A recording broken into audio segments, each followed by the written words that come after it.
오늘 우리에게 주신 하나님의 말씀은 사무엘상 3장 1절에서 14절 말씀입니다.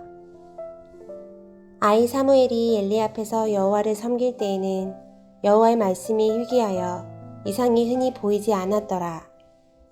엘리의 눈이 점점 어두워가서 잘 보지 못하는 그때에 그가 자기 처소에 누웠고 하나님의 등불은 아직 꺼지지 아니하였으며 사무엘은 하나님의 궤에 있는 여호와의 전안에 누웠더니 여호와께서 사무엘을 부르시는지라. 그가 대답하되 내가 여기 있나이다 하고 엘리에게로 달려가서 이르되 당신이 나를 부르셨기로 내가 여기 있나이다 하니 그가 이르되 나는 부르지 아니하였으니 다시 누우라 하는지라. 그가 가서 누웠더니 여호와께서 다시 사무엘을 부르시는지라. 사무엘이 일어나 엘리에게로 가서 이르되 당신이 나를 부르셨기로 내가 여기 있나이다 하니 그가 대답하되 내 아들아 내가 부르지 아니하였으니 다시 누우라 하니라. 사무엘이 아직 여호와를 알지 못하고 여호와의 말씀도 아직 그에게 나타나지 아니한 때라. 여호와께서 세 번째 사무엘을 부르시는지라. 그가 일어나 엘리에게로 가서 이르되 당신이 나를 부르셨기로 내가 여기 있나이다 하니 엘리가 여호와께서 이 아이를 부르신 줄을 깨닫고 엘리가 사무엘에게 이르되 가서 누웠다가 그가 너를 부르시거든 내가 말하기를 여호와여 말씀하옵소서 주의 종이 듣겠나이다 하라 하니 이에 사무엘이 가서 자기 처소에 누우니라. 여호와께서 임하여 서서 전과 같이 사무엘아 사무엘아 부르시는지라. 사무엘이 이르되 말씀하옵소서 주의 종이 듣겠나이다 하니 여호와께서 사무엘에게 이르시되 보라 내가 이스라엘 중에 한 일을 행하리니 그것을 듣는 자마다 두 귀가 울리리라. 내가 엘리의 집에 대하여 말한 것을 처음부터 끝까지 그날에 그에게 다 이루리라. 내가 그의 집을 영원토록 심판하겠다고 그에게 말한 것은 그가 아는 죄악 때문이니 이는 그가 자기의 아들들이 저주를 자청하되 금하지 아니하였음이니라. 그러므로 내가 엘리의 집에 대하여 맹세하기를 엘리 집의 죄악은 제물로나 예물로나 영원히 속죄함을 받지 못하리라 하였노라 하셨더라.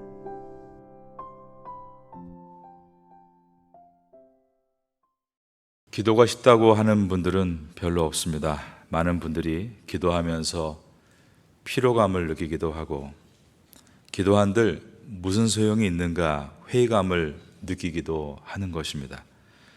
그런데 이런 감정을 우리만 느낀 것이 아니라 위대한 신앙의 선배들도 겪었다는 이야기를 들을 때 우리는 많은 위로를 받습니다. 영국의 위대한 설교자 가운데 레슬리 웨더헤드라는 목사님이 있습니다. 그는 이런 고백을 했습니다. 기도는 내게 언제나 힘들었다. 마치 술래잡기를 하는 것 같은 때가 한두 번이 아니었다. 나는 찾아다니고 있었고 하나님은 숨기만 하는 것 같았다. 이와 같이 매우 진솔한 기도의 고통에 대해서 말을 한 것입니다. 종교개혁자 마틴 루터도 말하기를 조용히 혼자 하나님과 대화하려고 하면 시작도 하기 전에 5만 가지 회방꾼들이 한꺼번에 달려들었다. 사탄은 모든 일들을 총동원해서 기도를 지연시키고자 한다. 열심히 기도하기로 작정하는 순간 어마어마하게 다양한 잡념들이 달려들어 시작조차 못하게 물고 늘어진다.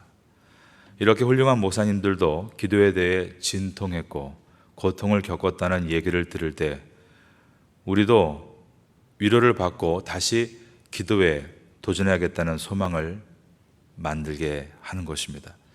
기도는 시간이 지나면 저절로 성장하는 것이 아니라 훈련을 통해서만 성장할 수 있습니다.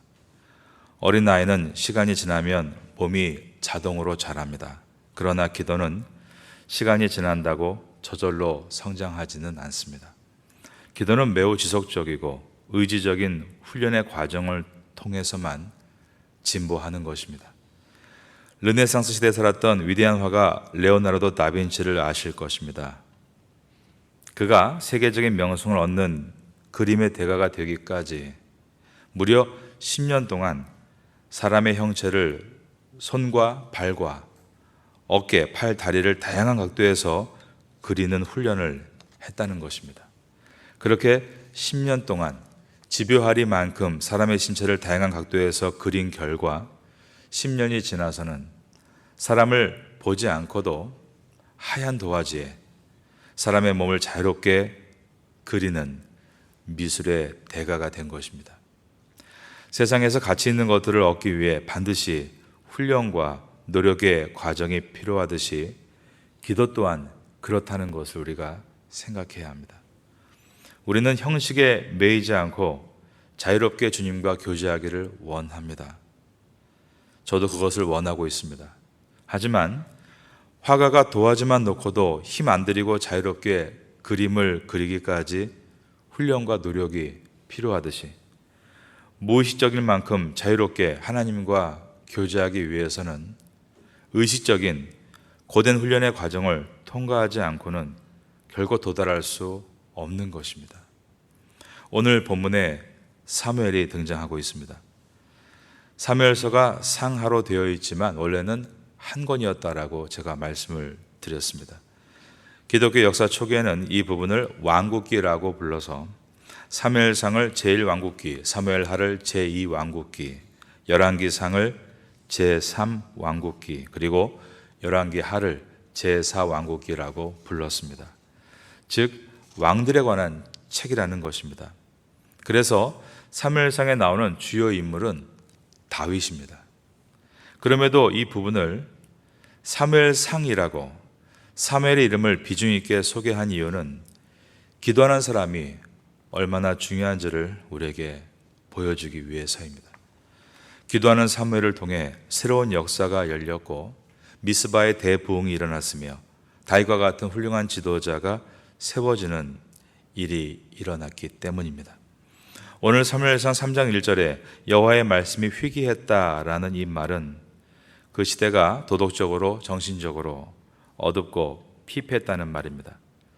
2절에 그 당시 대제사장인 엘리의 눈이 점점 어두워졌다. 그가 자기 처소에 누웠다라는 것은 그 당시 지도자들이 영적으로 둔해지고 게을러졌다는 것을 보여주고 있는 것입니다.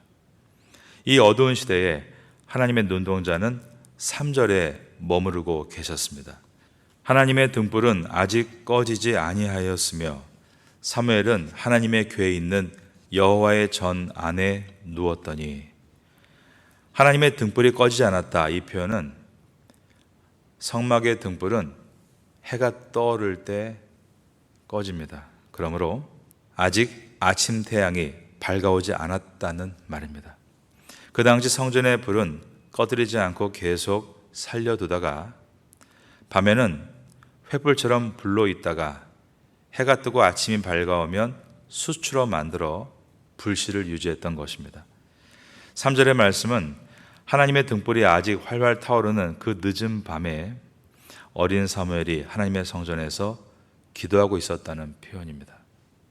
연륜이 있고 정치적인 수완이 강하고 자기의 처세술이 있지만 기도하지 않고 잠들어 있는 엘리에게 하나님의 눈동자가 머무른 것이 아니라 비록 나이는 어리지만 준비된 것이 아직은 하나도 없지만 기도로 인생을 준비하는 사람에게 하나님의 눈이 머무르고 그 사람을 통해 역사를 열어가신다가 말씀의 핵심이기 때문에 이 왕국기의 말씀을 사무엘상하라고 이름을 정한 것입니다. 우리가 이 새벽에 나와 기도하는 것은 매우 귀한 일입니다. 저도 힘들 때가 왜 없겠습니까? 그러나 하나님을 다시 바라보고 이 자리에 서는 것입니다. 여러분들도 여러분 인생에 하나님의 눈동자가 머무르도록 기도에 성공할 수 있게 되기를 바라겠습니다. 기도를 어떻게 훈련함으로 성공할 것인가? 첫째는 사무엘과 같이 일정한 기도의 시간과 장소를 확보해야 합니다. 너무나 당연한 원리입니다. 그러나 실제로 일정한 시간과 장소를 정해놓고 기도하는 사람이 매우 드문 것을 우리는 고백합니다. 여러분들은 어떠십니까? 일정한 장소에서 일정한 시간에 기도 생활을 하고 계십니까? 이렇게 일정한 시간과 장소에 기도해야 한다고 하면 어떤 사람들은 이렇게 반박을 합니다. 하나님과의 교제는 자유롭고 인격적인 교제가 되어야 되는데 그것을 인위적으로 일정한 시간과 장소를 정하게 되면 부자연스럽고 비인격적인 관계가 되는 것 아닙니까? 그렇지만 실제로 경험해 보면 우리가 일정한 시간과 장소를 정하지 않으면 계획하지 않은 시간이란 무계획으로 흘러간다는 것입니다. 여러분들은 어떠십니까? 올 한 해를 시작하면서 여러 가지 계획을 세우셨죠. 작년에 제가 몇 분에게 물어보니까 새해에는 매일 운동을 하겠다 다짐하는 분들도 있었는데 잘 지키고 계신지 모르겠습니다. 운동이 어려운 이유는 어제 걷고 오늘 걷고 내일 걸어도 실제로 운동이 가져다주는 몸의 변화를 느끼게 되기까지는 매우 시간이 걸린다는 데 있습니다. 그런데 중요한 사실은 이런 아무런 변화도 일어나지 않을 것 같은 시간을 견디지 않으면 아무런 성과도 우리는 얻을 수 없다라는 사실입니다. 이 원리는 기도에도 그대로 적용됩니다. 기도의 시간을 일정하게 정하지 않게 되면 필연적으로 기도의 시간을 거르게 되고 결국에는 기도 생활에 실패할 수밖에 없는 것입니다. 그렇기 때문에 일부러 의식적으로 기도의 시간과 장소를 정하는 것이 기도의 성장을 위한 필수입니다. 기도를 해도 처음에 기도 훈련을 시작해도 기도가 전혀 나아지지 않을 것 같은 시간들이 꽤 오래 지속될 수 있을 것이라는 것을 미리 각오하셔야 합니다. 전혀 발전되지 않는 것 같은 그 시간을 견뎌야만 기도의 진보를 경험하게 되는 것입니다. 아마 여러분 가운데 이렇게 말하는 분들도 있을 겁니다. 제가 얼마나 바쁜지 아십니까? 제대로 잠자는 시간도 없습니다. 밥 먹는 시간도 부족합니다. 이렇게 말하는 분들도 계실 것입니다. 충분히 이해가 갑니다. 그런데 가만히 생각해 보면 바빠도 하루에 매일 하는 것 있습니다. 매일 스마트폰으로 수시로 뭔가를 체크하고 카카오톡이나 페이스북을 열어보고 음악을 듣고 영화를 보고 드라마를 봅니다. 정말 바빠서 기도하지 못하는가? 정말 너무 피곤해서 기도하지 못하는가?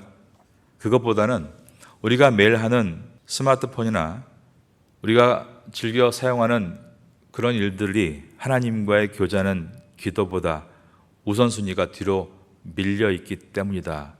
우린 그렇게 인정해야 맞을 것입니다. 우리는 기도하지 않는 것에 대해서 바쁘다는 핑계보다는 기도 없이도 내 지혜와 내 방법으로 살아갈 길이 얼마든지 있다라는 나의 생각이 그 안에 있음을 돌아봐야 하는 것입니다. 종교개혁자 마틴 루터가 이런 말을 했습니다. 나는 오늘 해야 할 일이 많기 때문에 1시간 일찍 일어나서 기도합니다. 이런 각오가 있었기 때문에 마틴 루터는 그의 길을 방해하기 위해 천만이 덮치는 상황 속에서도 기도의 능력으로 우뚝 서서 하나님께 맡기신 자기의 길을 마침내 끝까지 걸어갈 수 있었던 것입니다. 삶에 성공하기 위해서 치열하게 사시는 분들 많이 있습니다. 특별히 외국에 나와서 생활하면서 자리 잡기 위해 안정을 갖기까지 얼마나 치열하게 노력을 합니까? 그런데 삶에 성공하기 위해서 치열하게 노력하는 것보다 더 중요한 것은 치열하게 기도하는 데 있다는 사실입니다. 왜냐하면 기도는 우리가 오늘 걸어갈 길을 다지는 시간이기 때문입니다. 사업체가 크면 클수록 그 많은 짐의 무게가 길을 주저하지 않게 만들기 위해서 우린 하나님 앞에 더 기도해야 한다는 사실을 알고 있는 사람들입니다. 링컨이 남북전쟁 때였습니다. 그 바쁜 전쟁 때 백악관을 기도실로 만든 이유가 그 때문입니다. 여러분도 올 한 해 큰 일들을 앞에 놓고 있을 것입니다. 그 일들을 잘 감당하기 위해 기도의 시간과 장소를 결단하시기를 바라겠습니다. 그러면 우리가 언제 기도의 시간을 만드는 것이 좋은가? 아침과 저녁에 기도하는 것이 좋습니다. 그리고 가급적이면 점심시간도 짧게 기도하는 것을 권면드리고 싶습니다. 아침에는 하루를 내다보며 기도합니다. 그리고 잠자리에 들기 전에는 하루를 돌아보며 기도하는 것입니다. 하루를 내다보며 기도할 때는 오늘 내가 할 일을 하나님께 아뢰고 그 일과들에 대해서 우선순위를 정할 수 있도록 인도해 주실 것을 간구하는 것입니다. 오늘 하루 내가 만나게 될 사람과 사건들을 내가 어떻게 그 사람들과 그 사건들과 연결되어야 될지를 하나님께 지혜를 구하는 것입니다. 그리고 밤에 기도할 때는 하루의 삶을 되돌아보는 것입니다. 하나님께 감사할 일이 무엇인지를 생각하고 오늘 하루를 통해서 내가 배운 것이 무엇인가를 새기는 기도입니다. 그리고 잘못한 것이 있으면 반성하고 하나님께 회개의 기도를 드리고 오늘 하루를 살면서 아직도 내게 풀리지 않은 문제가 있다면 그것을 하나님께 간구하고 잠이 드는 것입니다. 이렇게 아침과 밤에 기도의 훈련을 거듭하게 되면 시간이 지나면 지날수록 그의 길이 견고해지고 놀라운 진보와 열매가 삶 가운데 맺히는 것을 보게 되는 것입니다. 또한 기도에 일정한 장소가 있어야 합니다. 가급적이면 여건이 허락되면 교회에 나와서 새벽 기도를 드리는 것을 여러분께 늘 추천합니다. 왜냐하면 우리가 이 시간에 예배를 드리지 않으면 사실 우리가 잘 알고 있는 것처럼 하루 동안 기도할 시간을 확보하지 못하기 때문입니다. 기도의 공간을 만드는 것, 이것은 굉장히 중요합니다. 여러분이 알고 계시는 영성가 헨리 나우엔이란 분이 있습니다. 그는 자기 집에 옷장을 치우고 그곳에 들어가서 기도했다고 합니다. 그런데 그가 말하기를 15분을 기도하는 것이 힘들었다라고 한 것입니다. 위대한 영성가조차 15분을 기도하는 것이 힘들었다. 15분을 간신히 기도하고도 그는 불만족스럽게 그곳을 떠날 때가 많았다라고 했습니다. 그는 말하기를 주님 오늘도 뒤죽박죽이긴 했으나 이것이 제 기도입니다. 저는 이제 또 세상으로 돌아갑니다. 헨리 나우엔은 예일 대학에서 오랜 동안 강의했고 어려운 사람들을 돕는 삶을 실천한 위대한 영성가로 알려져 있는 분입니다. 그런데 그가 고백하기를 자기도 15분을 기도하면서 오늘도 뒤죽박죽 기도했다라고 말했다는 것입니다. 그러니 여러분이 기도하시면서 기도가 잘 안 되는 것에 대해서 왜 이럴까 염려할 필요가 없습니다. 그런 과정을 거치지 않는 사람은 한 사람도 없다라는 것입니다. 저도 아침에 나와서 6시 20분 정도까지 기도하지만 늘 홈런을 치는 게 아닙니다. 어떤 때는 내가 오늘 무슨 기도를 했는가 그런 날도 참 많습니다. 그러나 그 시간을 갖다 보면 정말 어떤 때 한순간 붓받치는 은혜와 감동으로 하나님이 힘을 주시는데 그 힘 가지고 또 힘차게 일어날 수 있고 오랜 동안 걸어갈 수 있는 것입니다. 단순히 골방 안에 앉아 있는 것으로 기도의 의미가 충분하지는 않습니다. 그러나 그러한 출발을 통해서 우린 점점 기도의 은혜를 얻어갈 수 있는 것입니다. 공부를 머리로 하는가? 공부는 엉덩이로 한다는 말이 있습니다. 자녀를 둘 이상 키워보신 분들은 아이의 특성이 보일 겁니다. 머리가 좋아서 성적이 좋은 것은 아니었습니다. 그 자리에 앉기를 좋아하는 아이가, 펜 들기를 좋아하는 아이가 성적이 좋았다는 것을 우리가 보게 됩니다. 기도 역시 엉덩이로 하는 것이다라고 말씀드리고 싶습니다.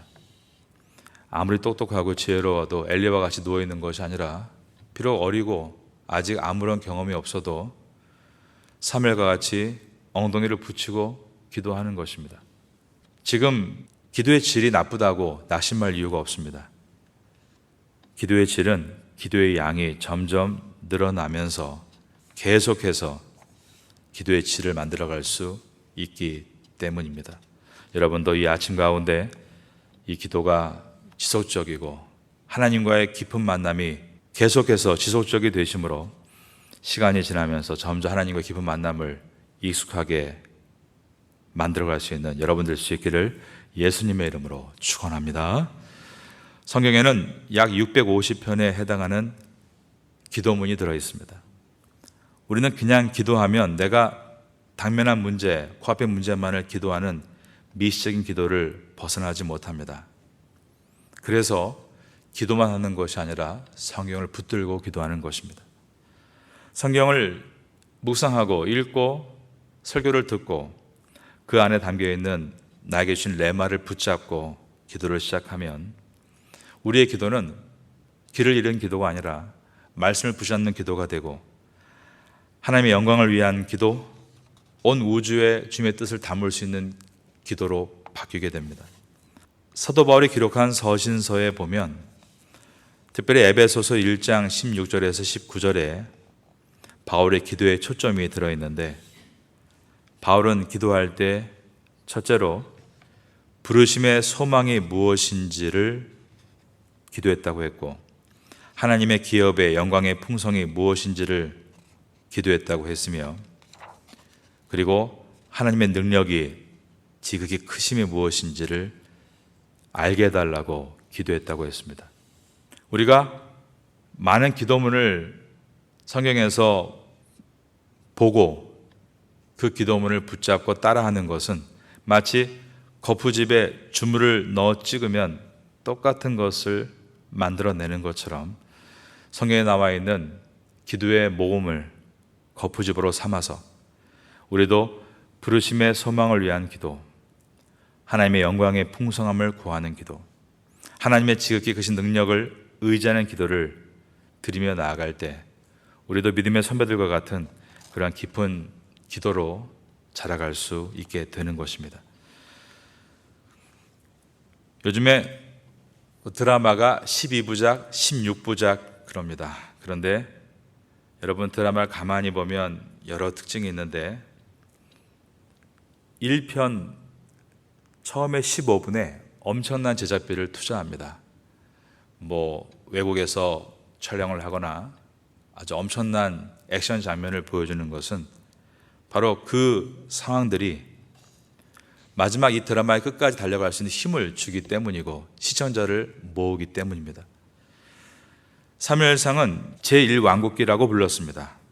주인공은 다윗 왕인 것입니다. 그런데 왜 사무엘사가 시작하는 사무엘상 1장, 2장, 3장, 4장은 다윗의 가족사가 아니라 사무엘의 가족사가 나오고 있는 것인가? 어머니 한나가 기도할 때 가정이 슬픔이 떠나갔다는 것을 보여주기 위해서이고 한나가 낳은 사무엘이 시간과 장소를 정해놓고 기도할 때 어두웠던 민족의 역사가 물러갔다는 것을 보여주기 위해서입니다. 가장 중요한 내용을 앞에 놓고 시작하는 것입니다. 그것은 바로 기도다. 여러분, 여러분의 다윗과 같은 위대한 사업을 어떻게 열어가시겠습니까? 여러분의 다윗과 같은 큰 학업을 어떻게 이어가시겠습니까? 우리가 아플 새도 없이 달려가고 있습니다. 그러나 그런 우리의 수고만으로 이룰 수 있는 것들이 아니라는 것입니다. 사무엘서는 선포합니다. 기도의 사람이 되라. 거룩한 노동인 기도를 시간과 장소를 정해놓고 사무엘처럼 앉아 있으라. 그런 가운데 우리의 주신 사명들, 사업과 사역과 학업을 이뤄갈 수 있게 되는 것이다. 이 말씀을 기억하시면서 이 은혜의 말씀이 내 안에 레마가 되어서 우리의 자리에서 각자의 소명을 따라 기도하시며 올 한 해 승리하시는 여러분 될 수 있기를 마지막으로 예수님의 이름으로 축원합니다.